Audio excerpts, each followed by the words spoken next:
The coach tells all the boys to take off their shirts and get ready for basketball practice. Everyone starts moving, except one. Hua Biao just stands there, frozen. Come on, don't act like some shy girl, one of the guys jokes as he yanks Hua Biao's shirt off, but the laughter dies instantly. His body is covered in bruises, fresh and old, scattered everywhere. It looks like he just walked out of a brutal fight. The gym falls silent. No one dares to ask, because this isn't just any student. Hua Biao is the kind of kid who doesn't carry books to class, he carries a metal pipe. To his classmates, he's a street thug, a troublemaker, and yet, somehow, he's always ranked number 1 in the entire grade. Even the teachers can't figure it out. How could someone so careless, so rebellious, ace every exam? The truth came out one day when Hua Biao's teacher visited his home. What he found shocked him. This boy wasn't what anyone thought. Hua Biao lost both parents at a young age and was raised by his grandmother. Instead of growing bitter, he became incredibly disciplined. His desk was lined with certificates and awards, and for 5 years straight, he was the top student in science.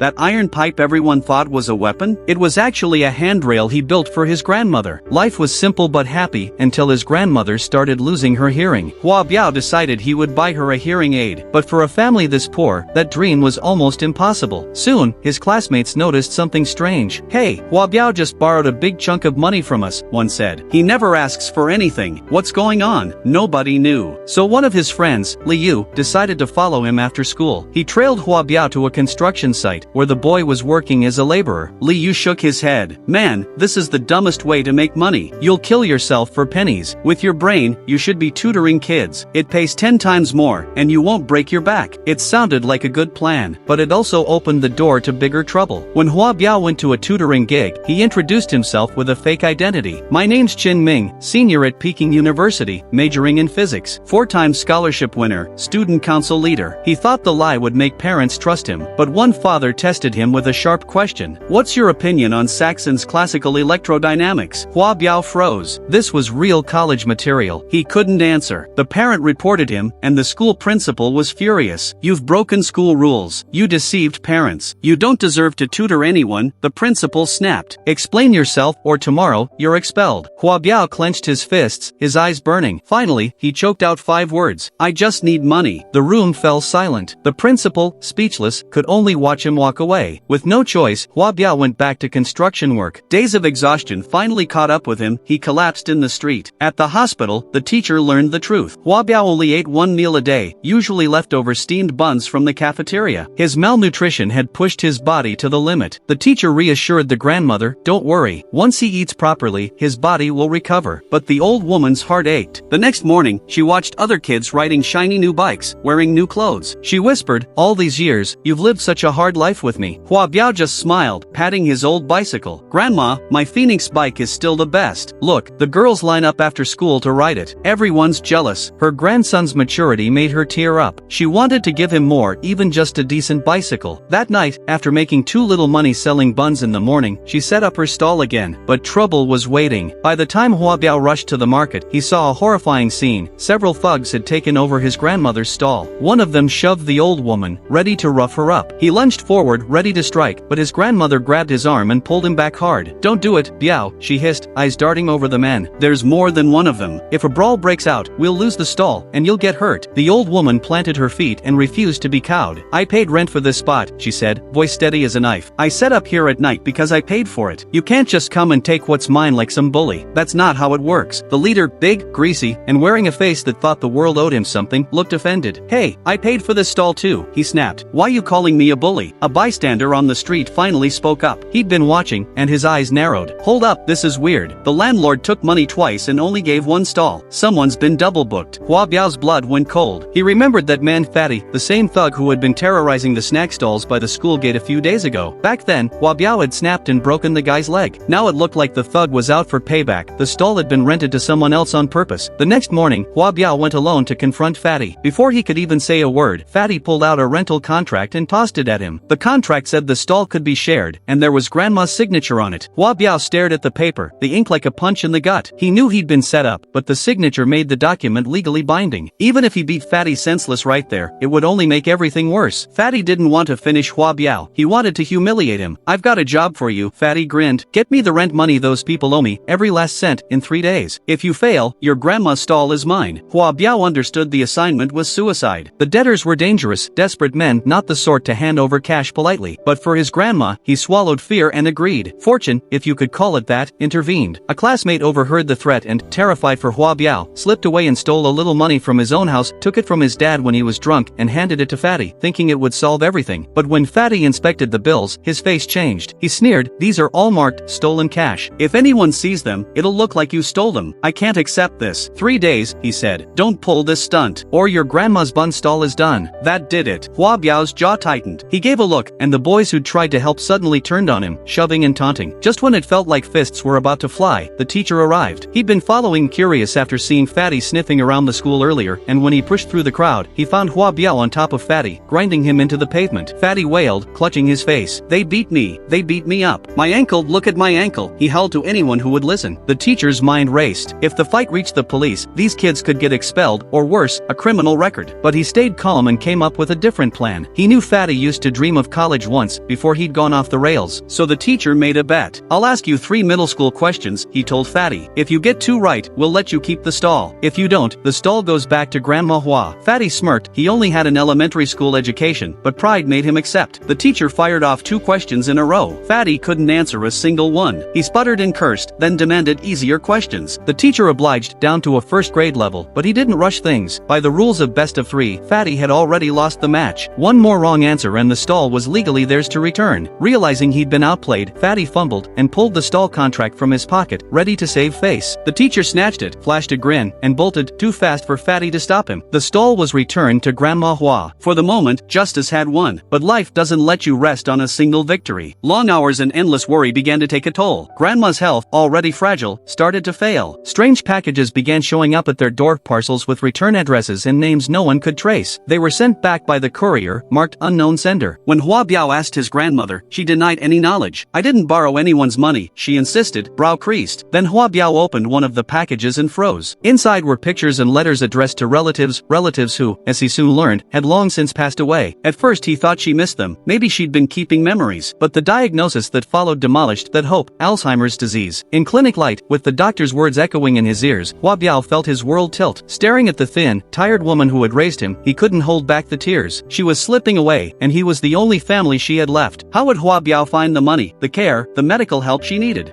The steam hissed from the pressure cooker as Grandma reached out with her bare hands. The boiling lid seared her palm, leaving an angry blister. She gasped, clutching her hand, and Hua Biao rushed forward, scooping her onto his back and running straight for the hospital. The doctor's words shattered him: Alzheimer's disease. Grandma didn't know. He couldn't bring himself to tell her the truth. All he could do was pray she'd somehow get better. One afternoon, Yang Shi came over as a guest. Grandma, wanting to surprise her, proudly announced, "I just steamed a batch of pork buns." She lifted the lid, only to reveal nothing but boiling water. Her eyes clouded in panic. Why is it like this? What's wrong with me?" The pot slipped, hot water splashing across Yang Shi's arm. She cried. Hua Biao rushed her to the hospital again, leaving Grandma frozen in the kitchen, trembling with guilt. She whispered to herself, "Why am I like this? Why can't I remember? Why do I keep hurting people?" At the next parent-teacher conference, Grandma promised to attend. Hua Biao waited outside after class, but hours passed and no sign of her. Panicked, he ran home. The front door was locked. The teacher said she had already left. He searched the night market. No one had seen her. Fear gnawed at him until he finally returned home, where faint footsteps echoed in the dark. There she was, exhausted, confused, muttering that she'd been walking in circles all day, unable to find her way back. The sight broke him. He pulled her into a desperate embrace. From that night, Hua Biao locked the doors to keep her safe. Using his own inventions, he built a massage tool to ease her aches. When she grew restless, Yang Shi came by to keep her company. Slowly, faint smiles returned to Grandma's face.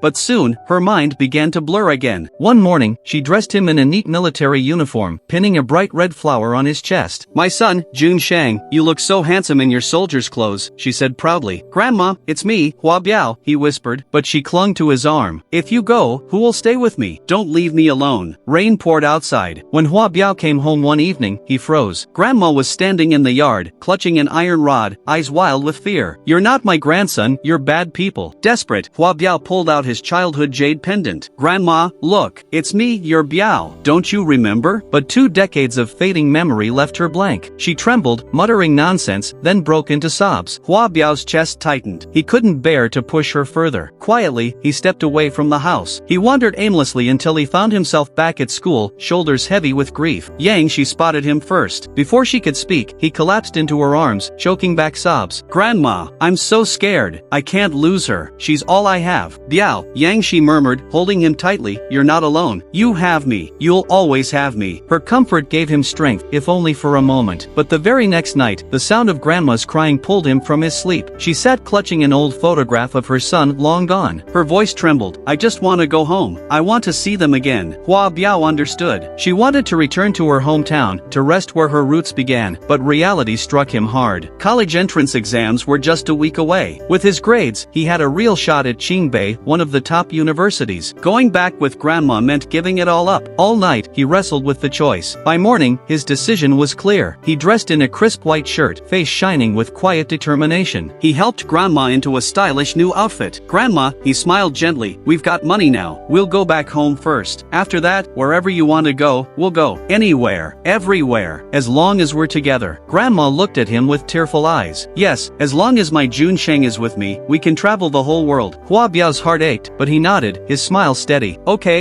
Grandma, anywhere you want." And with that, they set off, 2 souls, bound by love, braving the uncertain road ahead.